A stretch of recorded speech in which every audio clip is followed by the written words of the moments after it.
आज हमने यहाँ पर एक कॉन्फ्रेंस की है जो कि पहली रामगंगा कॉन्फ्रेंस के रूप में है, जिसमें कि सारे स्टेक होल्डर्स और सारे साइंटिफिक इंस्टीट्यूट जो हैं वो सब लोग यहाँ पर हैं। WI के रिप्रेजेंटेशन यहाँ पर है, WWF है, जो लोकल कुछ कम्युनिटीज हैं, श्रम योग उनके लोग यहाँ पर हैं, और जो हमारे लोकल एक्सपर्ट्स हैं जिन्होंने रामगंगा पे बहुत सालों से काम कर रहे हैं वो सब यहाँ पर आए हुए हैं।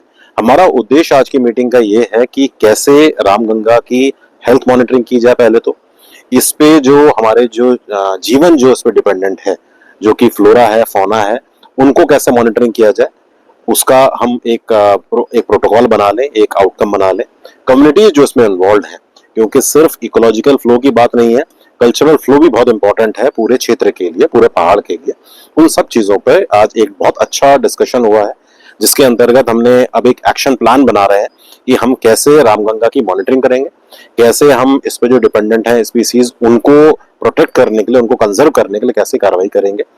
जो रामगंगा पे इम्पैक्ट आ रहा है, चाहे वो क्लाइमेट चेंज का है, उसके लिए मिटिगेशन के लिए क्या किया जा सकता है, और एक बहुत महत्वपूर्ण जो बिंदु है वो है पॉल्यूशन का।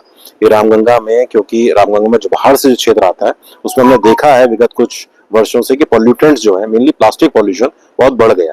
उसको रोकने के लिए कम्युनिटीज के साथ बैठकर हम कैसे कार्रवाई करेंगे, ये हम प्रयास आज कर रहे हैं। जी बिल्कुल सही बात है कि अगर पॉल्यूटेंट्स अगर किसी भी रिवर में बढ़ेंगे, क्योंकि रामगंगा को बहुत प्योर रिवर माना जाता है, अगर उसमें बढ़ेंगे तो उसका स्वाभाविक जो इम्पैक्ट है वो उस पे जो डिपेंडेंट फ्लोरा एंड फौना है उसमें पड़ना स्वाभाविक है। हमारा यही प्रयास है कि कैसे इसको हम कम से कम करें। उसके लिए, क्योंकि जो रामगंगा कॉर्बेट के अंदर बह रही है उसमें बहुत ज्यादा पॉल्यूटेंट नहीं जाता, क्योंकि कॉर्बेट एक प्लास्टिक फ्री जोन है, बहुत लिमिटेड लोग उसमें जाते हैं, तो वो नहीं होता।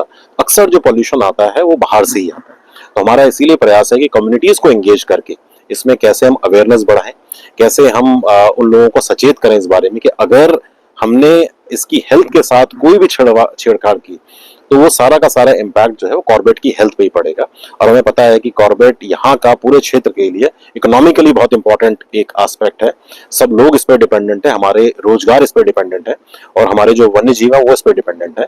तो इसी का प्रयास हमारा है कि आज हम बैठ के एक प्लानिंग ऐसी करें जिसमें कम्युनिटीज को एंगेज करते हुए, हमारा फॉरेस्ट डिपार्टमेंट ऑब्वियसली इसमें है, और जो बाकी जो स्टेक होल्डर्स है उनको एंगेज करते हुए इन प्रॉब्लम्स के सॉल्यूशन ढूंढे जाए और उस पर फिर एग्जीक्यूशन किया जाए। हमारा जो प्रयास है वो पूरे कैचमेंट के लिए है कि जो पूरा कैचमेंट जो रामगंगा का है उस पर कार्रवाई की जाएगी।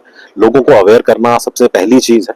उसके बाद उनका जो पोल्यूशन हो रहा है या पॉल्यूटेंट्स वो जो डाल रहे हैं उसको कैसे कंट्रोल किया जाए। और हमको ये भी ध्यान रखना होगा कि सिर्फ गांव ही नहीं है, हमारे इस रिवर के आसपास बहुत सारे रिजॉर्ट्स भी डेवलप हो गए हैं, तो हमारा उनके साथ भी हमने एक डायलॉग सेटअप किया है।